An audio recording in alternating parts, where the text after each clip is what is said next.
आप सभी का स्वागत है।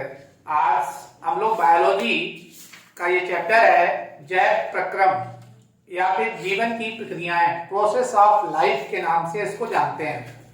जैव प्रक्रम सभी जीवधारी अपने जीवन को बनाए रखने के लिए जीवन में जितनी भी प्रक्रियाएं उनके अंदर सतत रूप में चलती रहती हैं, इन सभी प्रक्रियाओं को एक संगठित रूप में जैव प्रक्रम या फिर प्रोसेस ऑफ लाइफ के नाम से जाना जाता है।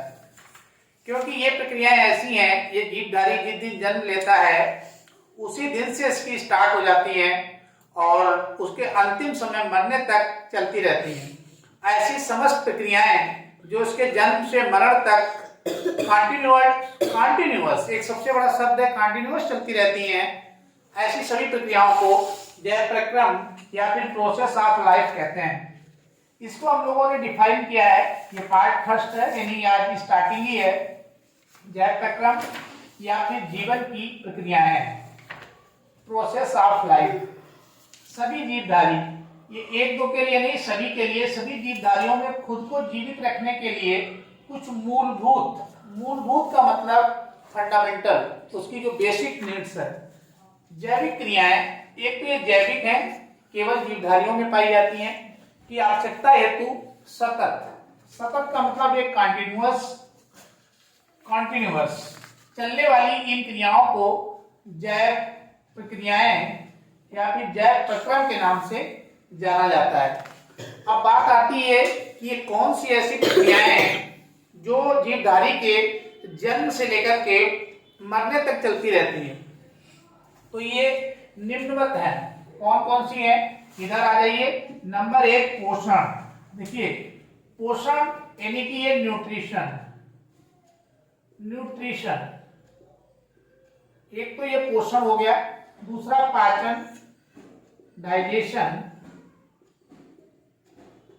हो गया। श्वसन, रेस्पायरेशन।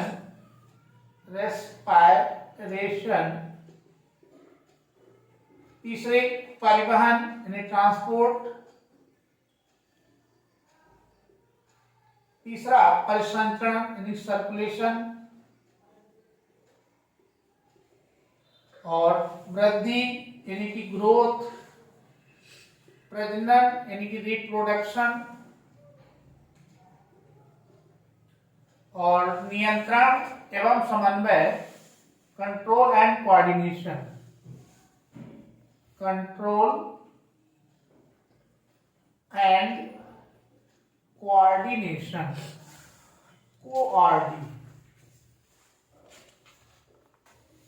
कोऑर्डिनेशन। और एक लास्ट में होता है एक्सक्रेशन।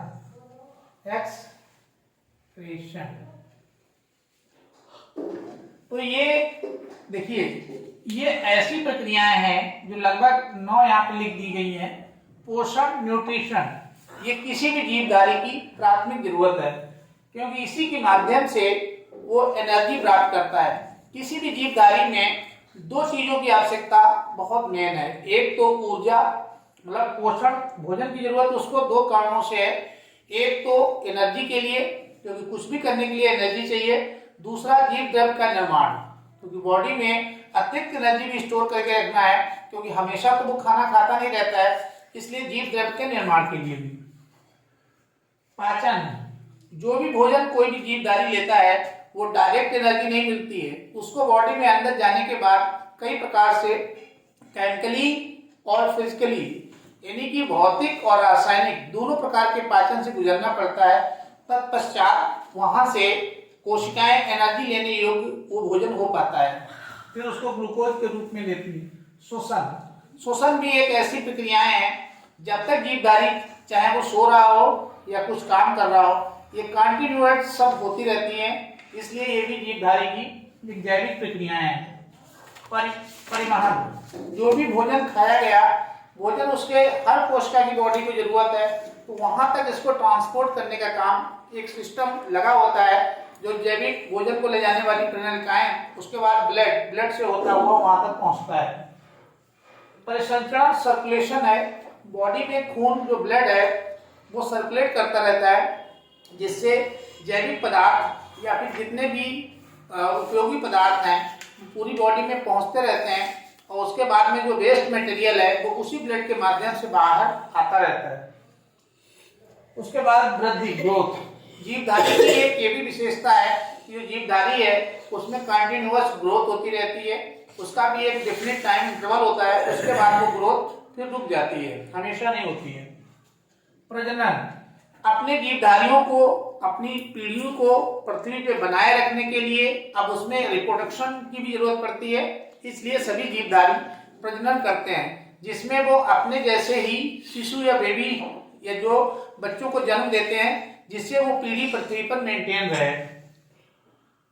नियंत्रण एवं समन्वय, कंट्रोल एंड कोऑर्डिनेशन, एक खुद अपने आप में चैप्टर है कि किसी भी चीज का जो तालमेल होता है, जैसे हाथ है उठाया हटाया, तो ये जो कोऑर्डिनेशन है जो ब्रेन से कनेक्टेड है, इसमें न्यूरॉन्स से होती हैं, उनके माध्यम से यहाँ पे ये भी रेगुलर चलता रहता है। उत्सर्जन, जो भी भोजन लेते हैं सारी चीजें हमारे काम की नहीं होती हैं, कुछ उसमें वेस्ट मटेरियल भी होता है जिसे शरीर से बाहर निकालना पड़ता है। डाइजेशन के पश्चात जो चीजें बचती हैं, वेस्ट मटेरियल को शरीर से बाहर करना ही उत्सर्जन है। अब ये सारी की सारी जैव प्रक्रम ही है, जीवन की प्रक्रियाएं हैं, प्रोसेस ऑफ लाइफ है। इन्हीं से सिस्टम तैयार होते हैं, आपके digestion system, respiration system, circulation system, reproduction system, excretory system. इसी से बॉडी में कई प्रकार के सिस्टम हैं जिनको आपको टोटली पढ़ना पड़ता है। और ग्लैंड सिस्टम, यानी कि जो उसमें ग्लैंड्स जहां से हार्मोन्स स्रावित होते हैं, ग्लैंड्स। अब इसमें इसके बाद में हम लोग जानेंगे कि पोषण के आधार पे जो हम लोग न्यूट्रिशन लेते हैं, न्यूट्रिशन लेने की दो ही मेन जगह जरूरत है। एक तो प्रत्येक जीवधारी को ऊर्जा की जरूरत पड़ती है, एनर्जी चाहिए, और दूसरा जीव द्रव्य का निर्माण। तो जीव द्रव्य का निर्माण, तो इन दो की वजह से इस पोषण की जरूरत पड़ती है। अब बाकी को हम लोग इस चैप्टर में पूरा ही पढ़ेंगे। इससे एक चीज तो ये निकल के आ रही है कि इस चैप्टर में इतना आपको पढ़ना है, कहने का मतलब सारे सिस्टम, चाहे वो एक्सक्रीटरी सिस्टम हो, चाहे वो आपका रिप्रोडक्शन सिस्टम हो, चाहे सर्कुलेटरी सिस्टम हो, या रेस्पिरेशन सिस्टम हो, या डाइजेशन, इतने मेन 4-5 सिस्टम तो आपको पढ़ने हैं, टोटल जो 9 सिस्टम होते हैं उनमें से। अब यहाँ पे पोषण के आधार पे जो हम लोग पोषण करते हैं, भोजन ग्रहण करते हैं, उसके आधार पे जीवधारियों का जो वर्गीकरण है, यानी भोजन लेने के जो तरीके हैं, जिससे कि पोषण का मतलब केवल भोजन से नहीं होता है। पोषण का मतलब वो बाह्य पदार्थ जो हमने भोजन के रूप में लिया, उसको फाइनली कोशिकाओं को ऊर्जा प्रदान करना और जीव द्रव्य के निर्माण करने तक की जो प्रक्रिया होती है, वो आपकी पोषण कहलाती है। भोजन करना ही पोषण नहीं होता है। अब इसमें पोषण के आधार पे अब यहां से समझने की कोशिश करेंगे कि जो पोषण के आधार पे जीवधारियों का जो वर्गीकरण है वो 2 प्रकार से पहले किया गया है। The classification of all animals या living organism according to their nutrition. Nutrition के बेसिस पे सभी जीवधारी जितने भी लिविंग ऑर्गेनिज्म हैं उनको 2 पार्ट्स में विभाजित किया गया है। एक स्वपोषी ऑटोट्रोप्स और दूसरे परपोषी हेटेरोट्रोप्स। ऑटोट्रोप्स में वो लोग आते हैं, स्वपोषी नाम से क्लियर है, स्वपोषी, जो अपना भोजन स्वयं बना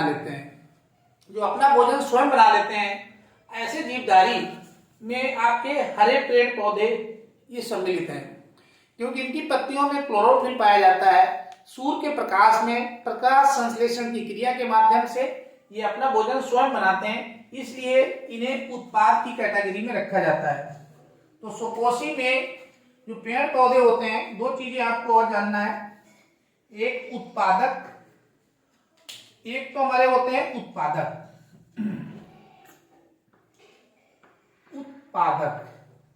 तो उत्पादक होते हैं प्रोड्यूसर्स। तो उत्पादक में सभी पेड़ पौधे आ जाते हैं जिनमें क्लोरोफिल, और उसके बाद बाकी सारे जो लोग होते हैं वो उपभोक्ता होते हैं। उपभोक्ताओं को कंज्यूमर्स कहते हैं, कंज्यूमर्स। तो 2 कैटेगरी में डिवाइड है, तो इसमें जो हरे पेड़ पौधे होते हैं ये तो उत्पादक की भूमिका से रहते हैं, ये उत्पादक का काम करते हैं, और बाकी जितने भी ये सब लिखे हैं ये सब आपके कंज्यूमर्स हैं, उपभोक्ता की कैटेगरी में आते हैं। अब इसमें जो सुपोषी होते हैं, सुपोषी में सभी हरे पेड़ पौधे जिनकी पत्तियों में क्लोरोफिल पाया जाता है। क्लोरोफिल या हिंदी में कहें तो पर्णहरिण, तो ये इंपॉर्टेंट चीज है। हिंदी इसकी होती है पर्णहरिण, और इंग्लिश में इसी को क्लोरोफिल कहते हैं, क्लोरोफिल। तो क्लोरोफिल जो है या पर्णहरिण जिसकी पत्तियों में पाया जाता है, ऐसे सभी पौधे जो है सूर्य के प्रकाश में, यानी सूर्य की जो गतिज ऊर्जा है उसका उपयोग करते हैं, जमीन से जल को खींचते हैं, वाटर को, और वायुमंडल की जो कार्बन डाइऑक्साइड है उसको यूज करके एक अपना भोजन ग्लूकोज के रूप में बनाते हैं, और साथ में उस क्रिया में ऑक्सीजन को एटमॉस्फेयर में रिलीज करते हैं, जिससे कार्बन डाइऑक्साइड और ऑक्सीजन का बैलेंस भी बना रहता है। वो प्रक्रिया जो है फोटोसिंथेसिस या फिर प्रकाश संश्लेषण कहलाती है, क्योंकि वो प्रकाश एनर्जी के माध्यम से होती है। ऐसे रासायनिक संश्लेषण क्रिया भी होती है, वो जीवधारी भी होते हैं, अभी आपको बताएंगे। तो पेड़ पौधे जितने होते हैं वो प्रकाश संश्लेषण के माध्यम से अपना भोजन स्वयं तैयार करते हैं, और ये उत्पादक कहलाते हैं, प्रोड्यूसर कहलाते हैं। इसके अलावा जितने भी हैं जो इसके भोजन, पेड़ पौधों से भोजन अपना प्राप्त करते हैं, वो सब आपके उपभोक्ता कहलाते हैं या कंज्यूमर्स, क्योंकि जो अपना भोजन स्वयं नहीं बना पाते हैं पर भोजन की आवश्यकता तो सभी को है, तो वो अपना भोजन जो स्वयं बनाते हैं उन पे निर्भर रहते हैं, अर्थात पेड़ पौधों पे निर्भर रहते हैं। जो मांसाहारी जीव होते हैं वो भी देखिए, मान लीजिए उसने हिरण को खाया, शेर ने, तो हिरण को खाया, लेकिन हिरण ने तो घास को खाया होगा ना, तो वो भी पेड़ पौधों को खाया होगा, तो सब के सब डिपेंड करते हैं इन्हीं पे। तो एक सीरीज होती है, वो आपको पहले बताया गया है।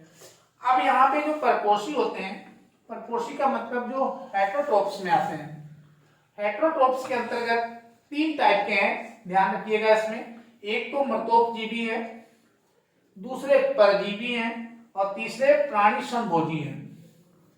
मृतोपजीवी को सप्रोजोइक कहते हैं, परजीवी पराया यानी पैरासाइट, और प्राणी संभोजी होलोजोइक।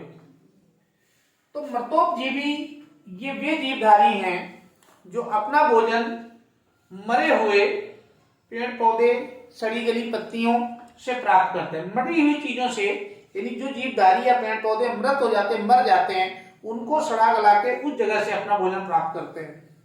इसमें कौन कौन है? कुकुरमुत्ता है, कवक है, और आपका अन्य जीवाणु है। तो कुकुरमुत्ता, कवक और अन्य जीवाणु ये सब मृतोपजीवी हैं, सेफ्रोजोइक में आते हैं। परजीवी के अंतर्गत ये पराया, जैसे जुआ हुआ भी होता है, जो आपके सर में रहता है, आपके मांस को खाता है, किल्ली होती हैं, और अमरबेल एक पौधा होता है जो दूसरे पेड़ के ऊपर उगता है, उसी को चूस चूस के खाता है। पीपल भी जब किसी दूसरे पेड़ के ऊपर निकल आता है तो उस समय वो पीपल भी एक परजीवी का काम करता है। उसके बाद में फीतक रंग, ये टेप बॉम, ये देखा होगा बच्चों के अक्सर आंख में हो जाता है, बड़े बड़े कीड़े हो जाते हैं, कहते हैं पेट के कीड़े, तो उसके पेट में से जो बच्चा अपना भोजन खाता है ये उसको खाता है, तो ये सब पराय मतलब दूसरों पे जीवित रहते हैं। मलेरिया प्रभेदी जो प्लाज्मोडियम वायरस है मलेरिया वाला, वो भी परजीवी में ही आता है। प्राणी संभोजी होलोजोइक, ये वो जीवधारी है जिसमें मानव भी आ जाता है।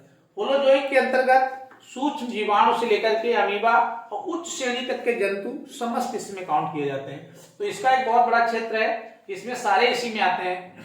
ये प्राणी संभोजी भोजन से, जो जीवधारी हैं इनसे अपना भोजन प्राप्त करते हैं। भोजन लेने के इनके सबके तरीके कई अलग अलग प्रकार के हो सकते हैं।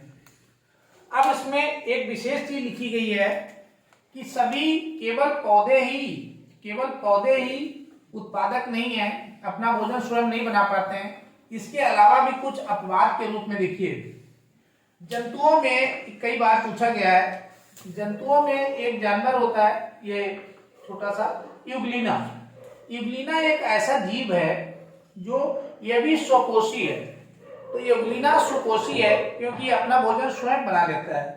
अब बात ये आती है कि अपना भोजन स्वयं बनाने के लिए पर्णहरित क्लोरोफिल की जरूरत पड़ती है, तो इसमें इसकी कोशिकाओं में पर्णहरित पाया जाता है। तो यूग्लिना की जो कोशिकाएं होती हैं, सेल्स होती हैं, उसमें ऑलरेडी क्लोरोफिल रहता है। तो उसी क्लोरोफिल से प्रकाश संश्लेषण की क्रिया अभी हम आपको समझाएंगे, उसके माध्यम से अपना भोजन ये स्वयं बना लेता है, इसलिए ये सुपोषी की कैटेगरी में आता है। तो केवल यहाँ पे ये कहना गलत है कि हरे पेड़ पौधे ही सुपोषी होते हैं, कुछ जीवधारी जैसे यूग्लिना भी सुपोषी होता है, अपना भोजन स्वयं बनाता है। दूसरा देखिए, ये है तो अपवादी एक तरीके से, तो ये अपवाद के रूप में आपको ध्यान रखना है, एक्सेप्शन है। दूसरा पॉइंट लिखा गया है, कुछ जीवाणु बैक्टीरिया पर्णहरित के अभाव में, इनमें पर्णहरित क्लोरोफिल नहीं पाया जाता है, क्योंकि ऐसा भी नहीं है कि जिनमें क्लोरोफिल होगा वही अपना भोजन स्वयं बना पाएंगे। तो कुछ जीवाणु ऐसे भी होते हैं जिनमें क्लोरोफिल नहीं होता है। पर्णहरित की इंग्लिश जो है वो क्लोरोफिल होती है, क्लोरोफिल नहीं होता है के अभाव में भी स्वयं भोजन का निर्माण कर लेते हैं। अब क्लोरोफिल नहीं है फिर भी अपने भोजन का निर्माण कर लेते हैं। कुछ ऐसे अपवाद के रूप में कुछ बैक्टीरिया जीवाणु पाए जाते हैं। एक होता है सल्फर जीवाणु। तो ये सल्फर जीवाणु जो है, ये सल्फर डाइऑक्साइड को ऑक्साइड करके हाइड्रोजन सल्फाइड को ऑक्सीकरण करके अपना भोजन प्राप्त कर लेता है। तो एक सल्फर जीवाणु हो गया। लौह जीवाणु लौह ऑक्साइड को, आयरन को ऑक्साइड करके वहां से अपनी ऊर्जा प्राप्त कर लेता है। और एक हाइड्रोजन जीवाणु होता है, दो हाइड्रोजन जल के साथ में क्रिया करके ऑक्सीडाइज करके ऊर्जा प्राप्त कर लेता है। तो ये तीन टाइप के ऐसे जीवाणु हैं, सल्फर जो सल्फर में पाया जाता है, सल्फर जीवाणु, लौह जीवाणु और हाइड्रोजन जीवाणु। ये तीन ऐसे जीवाणु हैं जहां पे इनमें क्लोरोफिल नहीं है, फिर भी ये अपना भोजन स्वयं तैयार कर लेते हैं। तो ये कुछ अपवाद भी हैं। यूग्लिना एक जीव जंतु है, पेड़ पौधा नहीं है, फिर भी ये अपने भोजन का स्वयं निर्माण करता है। तो इस तरीके से आपने यहाँ पे देख लिया होगा कि कितने टाइप के हैं। अब इसके बाद में आपको फिर समझाते हैं इसके आगे नेक्स्ट की प्रक्रिया में। हम लोग लास्ट में एक चीज और जानते हैं कि स्वपोषी जो देख रहे थे, तो जो अपना भोजन स्वयं बना लेते हैं, तो उनकी जो क्रिया होती है जिसके माध्यम से अपना भोजन को स्वयं बनाते हैं, उस क्रिया को प्रकाश संश्लेषण कहते हैं। तो उस क्रिया का जो नाम होता है वो प्रकाश संश्लेषण है। तो प्रकाश संश्लेषण ये क्रिया है, तो इसके सहायता से वो अपना भोजन स्वयं बनाते हैं। इसमें पेड़ पौधे हो गए और जानवरों में एक एनिमल में यूग्लिना। अब ये कारण जो प्रकाश संश्लेषण की क्रिया है ये कैसे होती है, ये बहुत महत्वपूर्ण है जानना। इसमें कार्बन डाइऑक्साइड आपकी वायुमंडल में रहती है, ये वायुमंडल में मिलती है और वायुमंडल से कार्बन डाइऑक्साइड ग्रहण करते हैं। और पौधे जो होते हैं नीचे जड़ से पानी प्राप्त करते हैं, जमीन से ये पानी प्राप्त करते हैं जड़ से। उसके बाद सूर्य का प्रकाश, सौर एनर्जी, सूर्य की जो ऊर्जा होती है, और इसमें भी ध्यान रखिएगा कई बार पूछा गया है, तो इसमें एक तो बैंगनी, तीन प्रकार की किरणें आती हैं। एक आपकी बैंगनी हो गई, बैंगनी यहीं पे लिख दे रहे हैं। तो एक तो ये बैंगनी कलर, बैंगनी रंग, दूसरा आपका हो गया नीला रंग, और चौथा आपका हो गया लाल रंग। तो सूर्य के प्रकाश में, तो सफेद प्रकाश में तो सारे कलर होते हैं, लेकिन यहाँ पे कई बार क्वेश्चन आया है कि सारे कलर प्रकाश संश्लेषण में भाग नहीं लेते हैं। इसमें से जो बैंगनी रंग है, जिसको हम वायलेट कलर कहते हैं, बैंगनी रंग भाग लेता है, नीला रंग भाग लेता है, और सबसे ज्यादा जो प्रकाश संश्लेषण की क्रिया होती है वो ध्यान रखिएगा लाल कलर में होती है, रेड कलर, क्योंकि इसकी तरंग दैर्घ्य सबसे ज्यादा होने की वजह से आवृत्ति इसकी फ्रीक्वेंसी कम हो जाती है, जिसे पर्णहरण द्वारा आसानी से प्राप्त किया जाता है। बाकी की फ्रीक्वेंसी अधिक होने की वजह से उतना नहीं है। तो सबसे अधिक लाल रंग में होता है। अब सूर्य के प्रकाश के अलावा एक और कंपोनेंट चाहिए, वो पर्णहरित है, जिसको हम क्लोरोफिल कहते हैं। इस क्लोरोफिल की मदद से C6H12O6, जिसको हम ग्लूकोज कहते हैं, तो ग्लूकोज का निर्माण होता है और यही ग्लूकोज के साथ में ऑक्सीजन गैस वायुमंडल में मुक्त होती है। यही ऑक्सीजन कार्बन डाइऑक्साइड प्राप्त करते हैं, ऑक्सीजन को छोड़ते हैं, जिससे वायुमंडल में गैसों का एक संतुलन बना रहता है। यही क्रिया जिससे ग्लूकोज प्राप्त करते हैं प्रकाश पौधे या यूग्लिना फोटोसिंथेसिस या फिर प्रकाश संश्लेषण कहलाती है। इसके अलावा रासायनिक संश्लेषण क्रिया भी होती है, ये भी एक क्रिया है। इस क्रिया में प्रकाश ऊर्जा की जगह पे रासायनिक ऊर्जा का प्रयोग किया जाता है। तो जहां पे प्रकाश ऊर्जा प्रयोग हो रही है वहां पे रासायनिक ऊर्जा का प्रयोग करते हैं और ये कुछ जीवाणु ऐसे पाए जाते हैं जो इस क्रिया को अंजाम देते हैं, मतलब करते हैं। इसमें कार्बन डाइऑक्साइड और जल, इसमें भी कार्बन डाइऑक्साइड और जल था, लेकिन यहाँ पे सूर्य ऊर्जा की जगह पे रासायनिक ऊर्जा है, कार्बोहाइड्रेट बनाते हैं और कुछ अन्य पदार्थ भी निकालते हैं। तो ये क्रिया जिसमें प्रकाश की जगह पे रसायन ऊर्जा का प्रयोग किया जाए, रसायन संश्लेषण केमोसिंथेसिस कहलाती है। अब उसके बाद में कौन से ऐसे जीवाणु हैं, तो एक सल्फर जीवाणु होता है। ये भोजन बनाने की क्रिया में जो हाइड्रोजन सल्फाइड गैस है उसको सल्फर में ऑक्सीकृत करके ऊर्जा प्राप्त करता है। मेन काम ऑक्सीकृत करके ऊर्जा ही प्राप्त करना है, तो ये यहाँ से एनर्जी प्राप्त करता है हाइड्रोजन सल्फाइड गैस से। जो लौह जीवाणु है ये लोहे के यौगिकों को ऑक्सीकृत करता है। ऑक्सीकृत जब तक कोई चीज ऑक्सीजन के संपर्क में नहीं आएगी वो जलेगी नहीं, और जलेगी नहीं तब तक वहां से ऊर्जा मिलेगी नहीं। तो ऑक्सीजन तो सबके लिए एक मेन कंपोनेंट है।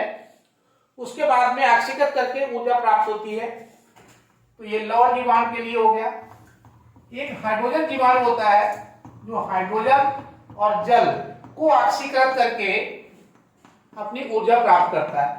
तो तीनों ही केसेस में ऊर्जा प्राप्त की जाती है। तो ये रासायनिक संश्लेषण जीवाणु होते हैं। जीवाणु को याद रखिएगा, सल्फर जीवाणु, लौह जीवाणु और हाइड्रोजन जीवाणु। सल्फर जो होता है वो सल्फर डाइऑक्साइड गैस से सल्फर को ऑक्सीकृत करके ऊर्जा लेता है। लौह जीवाणु जो होता है लौह यौगिकों को ऑक्सीकृत करके ऊर्जा लेता है। और हाइड्रोजन जीवाणु हाइड्रोजन और जल में ऑक्सीकृत होकर के हाइड्रोजन को जल में ऑक्सीकृत करके जो है ऊर्जा प्राप्त करता है। अब इसके अलावा ये तो दो टाइप की प्रक्रियाएं हो गई, फोटोसिंथेसिस और केमोसिंथेसिस। जंतुओं में पोषण के चरण, आप जो भोजन ग्रहण करते हैं उसके कई स्टेप्स होते हैं, 5 स्टेप मेन है। तो पूर्ण भोजी, जो पूर्ण भोजी जंतु हैं पोषण की प्रक्रिया में 5 चरणों में पूर्ण होती है। इनकी जो भोजन लेने की प्रक्रिया है, पोषण प्राप्त न्यूट्रिशन लेने की स्टेप्स हैं वो 5 स्टेप हैं। पहला अंतर्ग्रहण, यहां से भोजन प्राप्त किया जाता है, यानी मुख में भोजन रखना अंतर्ग्रहण है। पाचन, उसके बाद उस भोजन का डाइजेशन होता है। उसके लिए कई टाइप के एंजाइम निकलते हैं जो उसको पाचन एंजाइम कहे जाते हैं। उसके माध्यम से उनको डाइजेस्ट किया जाता है। अवशोषण, डाइजेशन होने के पश्चात उसका एब्जॉर्प्शन, अवशोषण होता है, यानी अंदर बॉडी में कोशिकाएं उसको अवशोषित करती हैं। और फिर उसका अवशोषण के पश्चात स्वांगीकरण, स्वांगीकरण से उनसे कोशिकाओं में पहुंच करके ऊर्जा प्राप्त की जाती है। और उसके पश्चात जो वेस्ट मटेरियल बचता है, बाह्य क्षेपण या मल त्याग, उसे इंग्लिश में इजेक्शन कहते हैं, शरीर से बाहर निकाल दिया जाता है। तो इस तरीके से ये जो पोषण है इसके 5 चरण हैं। अंतर्ग्रहण इंजेक्शन के अंतर्गत जो सूक्ष्म जीव होते हैं उनमें भोजन को ग्रहण करने के लिए कोई विशेष अंग नहीं बने होते, जैसे मुख जैसे, ये तो बड़े जीवधारियों में पाए जाते हैं। उनके भोजन को ग्रहण करने के तरीके अलग अलग हैं, डाइजेशन सिस्टम भी उनके अलग अलग हैं। अवशोषण करने तो ये प्रक्रियाएं बदली हुई हैं, लेकिन जो बड़े जीव हैं उनमें विशेष विकसित अंग पाए जाते हैं। हाइड्रा वगैरह में भी नहीं पाए जाते हैं, अमीबा में भी कोई विकसित अंग नहीं पाया जाता है। तो ये अपने भोजन भिन्न भिन्न प्रकार से ग्रहण करते हैं। आर्थ्रोपोडा संघ के जो जीवधारी है उनमें मुख ऐसे पाए जाते हैं, छिपकली हो गया कि वो उससे डायरेक्ट जीभ की सहायता से अपना भोजन ग्रहण करते हैं। तो ये सबकी, और डाइजेशन तो पूरा सिस्टम ही है जो ह्यूमन बीइंग के लिए हमें पढ़ना है। तो ये जंतुओं में 5 प्रकार से फिर से इससे भोजन को प्राप्त किया जाता है। भोजन को मुख में रखना, तो भोजन जो भी है इसको मुख में रखना मुख में रखना। मनुष्य तो हाथ के माध्यम से अपने भोजन को मुख में रखता है। यहाँ पे डाइजेशन दो टाइप के होते हैं, भौतिक और रासायनिक। भौतिक भी डाइजेशन होता है यानी भौतिक पाचन, और रासायनिक पाचन भी होता है। तो मानव में दोनों प्रकार के होते हैं, फिजिकल डाइजेशन, केमिकल। भौतिक में दांतों के द्वारा उसको छोटा छोटा करना भौतिक पाचन है, और उसमें लार का मिलना केमिकल रासायनिक पाचन है। तो ये भी दो टाइप का हो जाता है। अब्सॉर्प्शन में एब्जॉर्प्शन, बॉडी जब ये ग्लूकोज के फॉर्म में कन्वर्ट हो जाता है तो ब्लड उसको अपने पास अपने में मिला लेता है, तो ब्लड में मिलना ही ग्लूकोज का अब्सॉर्प्शन है।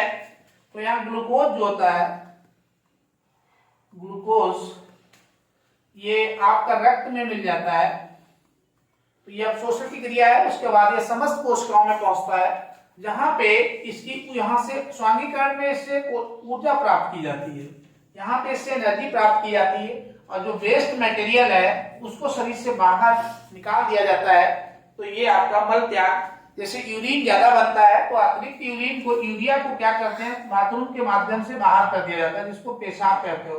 तो इस तरीके से ये वेस्ट मटेरियल जो शरीर के लिए हानिकारक है, जहरीला गैस को बाहर कर दिया जाता है। तो चलिए इसके बाद में आगे फिर आपको इसके ठीक आगे यहाँ तक आप इसको रेडी करिएगा, नेक्स्ट टर्न में फिर बताएंगे। तब तक थैंक यू फॉर वॉचिंग।